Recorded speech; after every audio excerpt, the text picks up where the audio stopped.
Sharp tank budget की तरफ हम बढ़ते हैं और अभी हम चर्चा करने वाले हैं इंफ्रास्ट्रक्चर के फील्ड की। कौशिक साहब हमारे साथ हैं, हमारे साथ सर्वेश जी भी हैं, साथ ही पुनीत सेठी जी हैं, इंफ्रा डेवलपर हमारे साथ मौजूद हैं, वीपी सिंह साहब हमारे साथ भी जुड़े हुए हैं, गुंजन जी हमारे साथ जुड़ी हुए हैं। गुंजन जी आपका भी मैं स्वागत करती हूँ।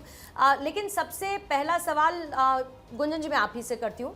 सबसे इंपॉर्टेंट बात कि इंफ्रास्ट्रक्चर के क्षेत्र में कोई ऐसे मेगा प्रोजेक्ट का अनाउंसमेंट नहीं हुआ है, लेकिन हमने देखा कि कंटिन्यूटी देखने को मिल रही है और सरकार का फोकस इंफ्रास्ट्रक्चर पर है। लेकिन इंपॉर्टेंट बात यह कि फ्रेट मूवमेंट को तेज करने और लॉजिस्टिक कॉस्ट को घटाने पर फोकस किया गया है। ये विजन ऑफ 2047 को कैसे बूस्ट करेगा? एक्चुअली अगर आप आइसोलेशन में देखेंगे इसको, इस बजट को, खाली इंफ्रास्ट्रक्चर की बात करेंगे, वो पूरा कंप्लीट पिक्चर नहीं है। जो हमारे बिजनेस और हमारे इंडिया को एक ग्लोबल पावरफुल इकोनॉमी बनाने के लिए या फ्यूचर रेडी करने के लिए 3 फंडामेंटल चीज़ों पे बात करी गई है: infrastructure, industry and human capital. Human capital में बहुत ज़्यादा फोकस हेल्थ केयर पे बात करी गई है और ट्रेनिंग पे बात करी गई है, एजुकेशन पे बात करी गई है। सिमिलरली इंडस्ट्री पे बात करी गई है कि एमएसएमई वगैरह जो हमारे इंडिया के बैकबोन है, इंडस्ट्रियल बैकबोन है, उनको पुश कैसे दिया जाए। इसी तरह इंफ्रास्ट्रक्चर इस पूरी स्टोरी का एक पार्ट है। बहुत बीइंग एक एमएसएमई बिजनेस ओनर होने के नाते मैं आपको ये बता सकती हूँ कि बहुत सारा वेस्टेज जो लॉजिस्टिक रिलेटेड होता है, फ्रेट रिलेटेड होता है, जो अल्टीमेटली एक बिजनेस ओनर्स और बिजनेस को अब्जॉर्ब करना पड़ता है, उसको एक इकोनॉमिक इफिशिएंसी की तरफ ले जाएगा इंफ्रास्ट्रक्चर डेवलपमेंट। बहुत इंटरेस्टिंग है कि इंजेक्शन एक शॉर्ट नहीं है, मतलब एक कोई शॉर्ट टर्म इंजेक्शन नहीं है, एक लॉन्ग टर्म स्ट्रेटेजिक प्लानिंग की तरह ये बजट बनाया गया है, जो बहुत ज़रूरी है। और क्योंकि मैं इंडिया के सभी स्टेट्स में अपना बिजनेस चलाती हूँ, मैं देखती हूँ कि जो मेट्रो सिटीज़ से हटकर टीयर 2, टीयर 3 सिटीज़ की बात हो रही है, बहुत क्लियरली हमने अपने बिजनेस में भी देखा है कि देयर इज इनफ डिमांड, बहुत डिमांड है टीयर 2, टीयर 3 में। इंफ्रास्ट्रक्चर बहुत पुअर है, वहां तक ब्रांड पहुंच ही नहीं पाते हैं। ऐलान किया टीयर 2 बिल्कुल, और ये इसीलिए जब तक आप हमें इंफ्रास्ट्रक्चर नहीं देंगे, बड़े ब्रांड्स टीयर 2, टीयर 3 में आसानी से नहीं जा सकते। ऐसा नहीं है कि उन सिटीज में डिमांड नहीं है, वहां के लोग ब्रांड्स को, अलग अलग तरीके के प्रोडक्ट्स को एक्सपीरियंस करना चाहते हैं, बट लैक ऑफ इंफ्रास्ट्रक्चर की वजह से वो सब नहीं हो सकता है। तो उस तरीके से जो इंफ्रास्ट्रक्चर पुश की तरफ एक इंडिया को एक यूनिफाइड इकोनॉमी की तरह जोड़ने के लिए इंफ्रास्ट्रक्चर की जो स्ट्रैटेजी बनाई गई है, बहुत ही इंटरेस्टिंग है। जी पुनीत जी, जब भी बात इंफ्रास्ट्रक्चर की होती है तो उसे ग्रोथ इंजन के तौर पर देखा जाता है। इस बार का आज का जो बजट पेश हुआ है, इंफ्रास्ट्रक्चर के अगर मापदंड पे आप उसको रखेंगे बजट को, तो क्या डेवलपमेंट लगता है? और दूसरा सवाल इसी में ऐड ऑन ये है कि इंफ्रास्ट्रक्चर जितना तेज़ी से बढ़ रहा है, ग्रोथ हमारे भारत का भी उतनी ही तेज़ी से बढ़ रहा है, लेकिन पिछले कुछ दशकों में, पिछले कुछ वर्षों में क्या बड़ा डेवलपमेंट है जो आपने देखा है? देखिए, मेरा मानना ये है कि अगर हम बहुत लेट हैं ये सारी चीज़ों के बारे में सोचने में।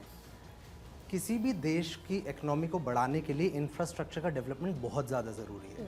हमारे देश में इस टाइम पर 2 मेजर प्रॉब्लम है।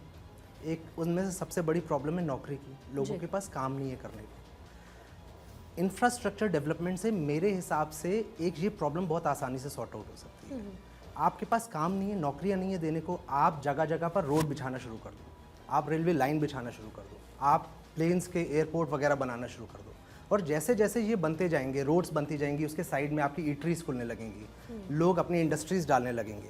ये इंफ्रास्ट्रक्चर से ही रिलेटेड है। हम इसको आइसोलेशन में, जैसे गुंजन ने बताया, हम आइसोलेशन में नहीं देख सकते, हमें सारी चीज़ें कंसोलिडेट करके देखनी पड़ेंगी। जिस मूवमेंट पे हमारा इंफ्रास्ट्रक्चर डेवलप होने लगेगा, डेवलपमेंट ऑटोमेटिकली एक के बाद एक आने लगेगी। नहीं, तो आप ये कहना चाह रहे हैं कि अभी इन सब पे काम ही नहीं हुआ? नहीं, बिल्कुल काम रेलवे लाइंस नहीं बिछाई गई, या एयरपोर्ट्स नहीं बनाए गए, या बाकी चीज़ें जिससे रोजगार सृजित हो। In fact for that matter employment के अगर आप नंबर्स देखेंगे, जो एम्प्लॉयमेंट जनरेशन हुआ है, वो तो पहले के कंपैरिजन में बहुत बेटर है। बिल्कुल, मैं नंबर्स के साथ आपसे बात करता हूँ। अगर हम 10 साल पहले की देखते हैं तो करीबन 45 करोड़ लोग एम्प्लॉयड थे। इस पॉइंट इन टाइम पे करीबन ये नंबर 60 करोड़ के आसपास का है।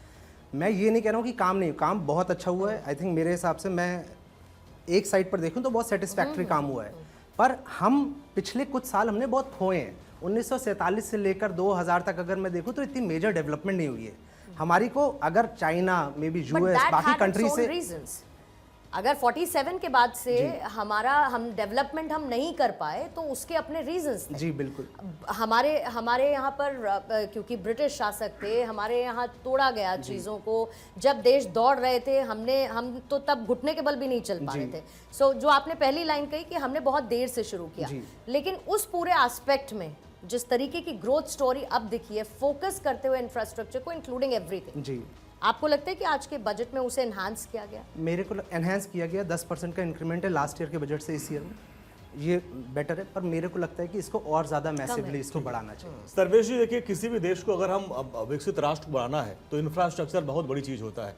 और इसमें ये कहा गया है, मोदी जी का ये विजन है कि इंफ्रास्ट्रक्चर से रोजगार भी बढ़ेगा, और रोजगार के साथ साथ अगर विकसित भारत 2047 का लक्ष्य है तो इसमें फोकस करना है, और इसलिए शायद 12 लाख करोड़ का इस बार प्रावधान किया गया है। तो इससे लगता है कि जो 2047 का लक्ष्य है पीएम मोदी का, ये उसकी नींव है। इसमें कोई दो राय नहीं है। देखिए, देश में इंफ्रास्ट्रक्चर डेवलपमेंट होगा तो रोजगार के नए सृजन तो होंगे ही होंगे। आप आज यूरोपियन यूनियन से फ्री ट्रेड एग्रीमेंट किया है, तो यहाँ के जो व्यापारी हैं, यहाँ के जो किसान हैं, उनको मार्केट में अगर अपनी प्रोडक्ट लेके जाना होगा और इंफ्रास्ट्रक्चर उसको सही मायने में नहीं मिलेगा तो फिर वो कैसे व्यापार कर पाएगा। तो ये एक कहिए देश की रीढ़ की हड्डी है। जब तक आप अपने देश के इंफ्रास्ट्रक्चर को डेवलप नहीं करेंगे, जैसे इंडस्ट्री सेटअप करना है, उसके लिए क्या चाहिए होगा? इंफ्रास्ट्रक्चर डेवलप होना चाहिए, उनके लिए रेलवे लाइन होनी चाहिए, एयरपोर्ट की सुविधा नजदीक होनी चाहिए, साथ ही साथ वहां पे जो रोड की नेटवर्क कनेक्टिविटी, रूरल रोड हो या फिर अर्बन रोड हो, इतनी अच्छी होनी चाहिए कि जो ट्रांसपोर्टेशन कॉस्ट है वो कम हो जाए। तो लागत का जो मूल्य है उसमें उसका बहुत बड़ा योगदान होता है। तो और आप देखे होंगे कि 2014 से जब से मोदी सरकार आई है, तब से जो जोर है इंफ्रास्ट्रक्चर डेवलपमेंट पे दिया जा रहा है।